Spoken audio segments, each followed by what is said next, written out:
So, good afternoon, everyone. Today, we are here to discuss a very pertinent topic, which is creating an ideal workplace to engage and empower employees. Creating an ideal workplace encompasses the design and cultivation of an environment that transcends beyond the traditional work setting.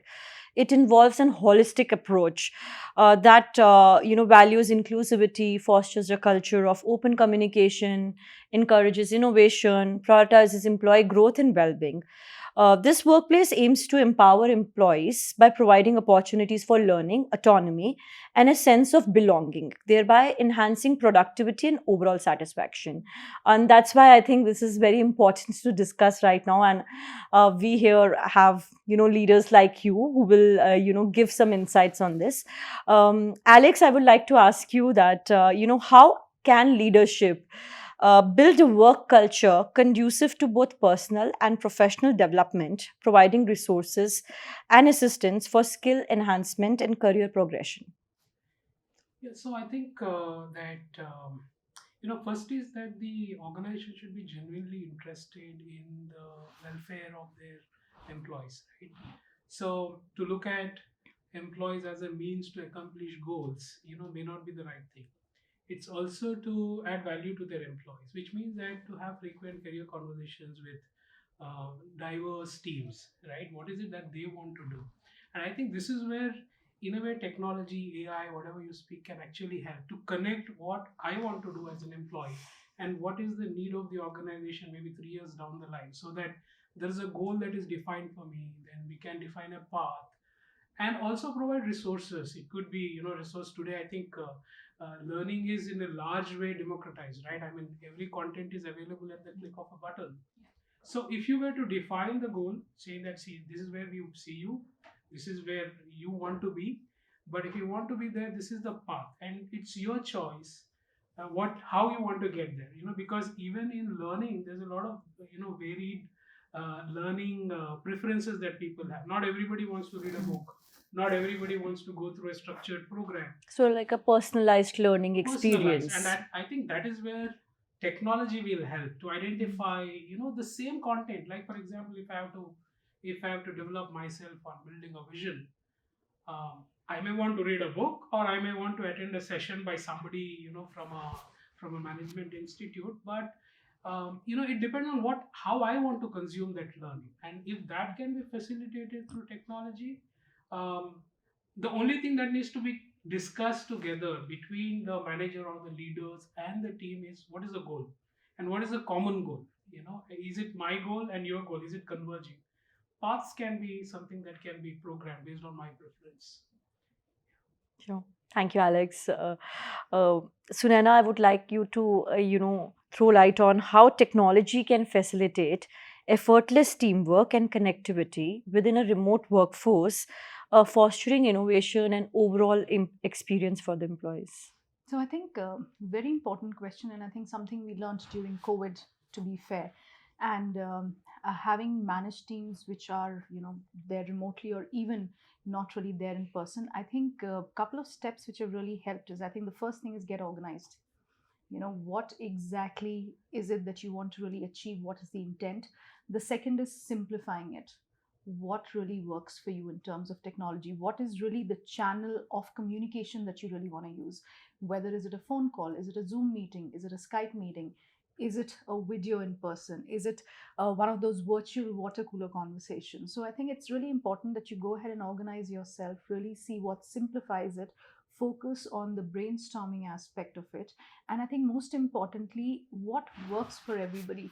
I think especially when you're working with remote workers, it could be within the same country, it could be within different regions, it could be the various cultures which really come to the forefront, including different time zones, etc., which are there. So I think if you just keep these couple of pointers in mind, it really helps to ensure that people feel inclusive, they feel that there is a safe place that they can talk. Also enhance productivity in terms of what are really the pointers which can really help improve in terms of what are we really looking at delivering. So those are a couple of things I think we have gone ahead and implemented, and they have worked well for us. Thank you, Sunana. Thank you for throwing light on that. Ritika, you may like to answer this, that how can strategies, that organizations employ cultivate an inclusive environment that values diverse viewpoints, backgrounds, ideas, ensuring empowerment for all employees? Right. Yeah. Yeah. I think two, three very important points here. First piece that comes to my mind is really education, right? Education not by way of academic pieces, right? Technical knowledge is easy for us, like you said, right? It's very democratized, basically. But how are we educating people to tackle some of their unconscious biases? Because diversity today is very, as you very rightly said, it's not just in the kind of workforce that we have, but also it's multi-generational, and therefore different perspectives come into picture. So how are we making sure that people are really aware and therefore are tackling head on some of their unconscious biases? The second thing that really comes to my mind is creating that culture of psychological safety, right? You can't expect people to come up to you and be candid unless and until you create an ecosystem that is safe enough for them to be able to feel that you can trust your line manager, you can trust the leadership, you can talk about things that are not are basically making them disengaged of things that are not working well for them.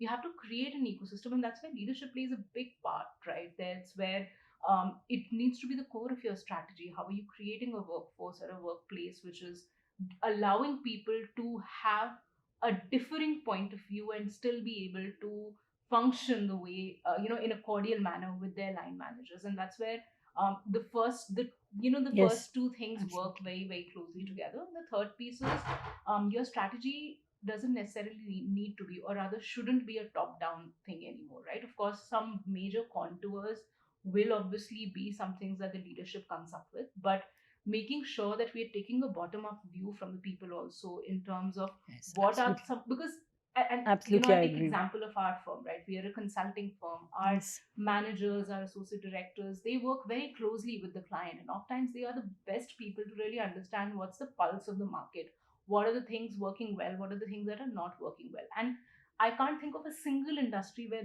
that is not true. Every single person who is right there out in the market understands the pulse of the market, sometimes a lot more than what the top leadership would. So therefore, taking their insight into account, making sure that we create mechanisms to be able to crowdsource some of these aspects and then build it back into the strategy and then feed it back to them as well, giving that feedback that, okay, this is what you shared with us, this is what we have done about it. That becomes very important. And I have seen a lot of success. We've adopted it in our organization, we have Okay. done it for clients as well. We've seen a lot of success there. And Which is they're like a 360-degree Hmm. approach, a into 360-degree approach, even in strategy building, yes, right? Really yeah, taking crowdsourcing ideas, that yes, creates a lot of buy-in as well. Because if you do just a top-down thing, then it's basically like a diktat. yeah. Um, some people might not understand. If they understand, they don't relate. If they do relate, they might not feel there's a lot that they can add value to. All of these things you can really negate when you are bringing those people up to whatever extent possible, by making sure your strategy takes the voice of your people, and builds upon it, or rather builds through it as well. Thank you, Ritika. That was a great point made by you.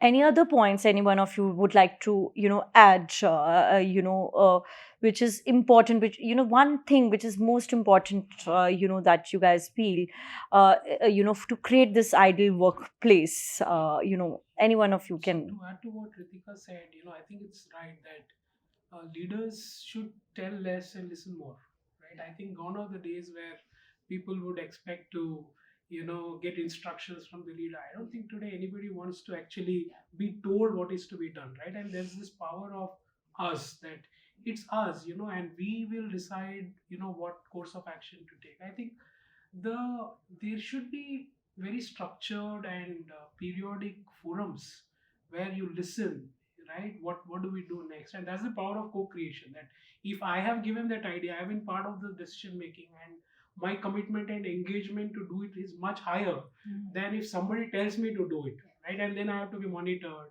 and I need to motivate somebody. I think um, the secret word there, if I may Yes, say so, yeah, is right. listen, right? The Yeah. more you listen to people, the more you listen to diverse groups of people, Absolutely, I I think the more agree. ideas you'll get, because leaders, while we know that they have a position and power, they should play a role of facilitator, right? To get ideas and choose. Of course, they will have the power to implement it, but I don't think leaders have solutions to all problems, right? I don't even think leaders know the problems. So the problems can come from people, the solutions can come from people. All that leaders can do is facilitate this interaction through an open culture, communication, and that is where diversity actually brings in. If you have a diverse team, diverse views, you'll have a lot of meaningful discussions, and that's how great organizations are doing it today. If you look at any organization which is only believes in telling people what to do, I think Yeah, I there's not a guess. lot of a runway for them. Absolutely. I absolutely agree with you, Alex. Anything else, Sunana, you would like to add to Yeah, that? I think I'm not sure the word ideal really has the same meaning it had a couple of years ago. No. I think it's an ever evolving, space that we have. And to me, I think the secret sauce is really team sport. DEA as a team sport. It doesn't matter whether you just have the employees saying, because I'm not sure if they understand or they are even aware of the business priorities coming in, the way Absolutely. communication or messages get filtered down. The same, vice versa is also true in terms of the leaders kind of hearing it out. So I think the secret sauce is definitely teamwork in terms of what really works for them. How quick can they really make that impact? And working in silos is something which is not going to work. So, which Absolutely. basically means taking in inputs, really kind of prioritizing, being authentic and true to the purpose of the organization. I think that's exactly what employees are asking today. That what is it that we are What really is it? doing? How is the value creation happening? So I think if Absolutely. that's really aligned, it works. It's like a win-win situation for all. Sure. Any last words from you, Yeah, Ritika? no, I think one of the things that I also say is that when we talk about ideal workplace or talk about employee engagement, it's not one thing that impacts. It's basically impacted by multitudes of aspects, right? Oftentimes we see there's always a knee-jerk reaction that we see people leaving. Let's relook at our compensation. Let's add more benefits. Let's see if we can change numbers, give them a promotion. But that's more like a band-aid approach. Um, an inclusive, engaging workforce is not created overnight. It's a lot of targeted efforts made over the course of the time, wherein there's a lot of time invested by the leadership in making sure that it Absolutely. trickles down to to the last person on the line as well. And that's one of the things that organizations should start thinking about from the very beginning, diagnosing where might there be problem statements, where there might be interventions that are needed, and that's start that as a starting point, rather than saying that compensation, let's make that change. That might work, but that's a blip, right? That's Yeah. basically going to put a band-aid on what might be a more festering issue. It's the diagnosis that is needed to really identify where are things wherein opportunities of improvement really lie, and tackle those, and admit the fact that it's not going to change overnight. It really needs to sort of become the DNA of the organization, Absolutely. wherein we say people first, and then everything essentially revolves around that, and you create interventions around that itself. Sure. Yeah. Thank you so much. Thank you all for sharing your inputs. I'm sure this is going to help a lot of HR leaders out there who's going to listen to this. Thank you. Thank you. Thank so much. you. Thank Thank you.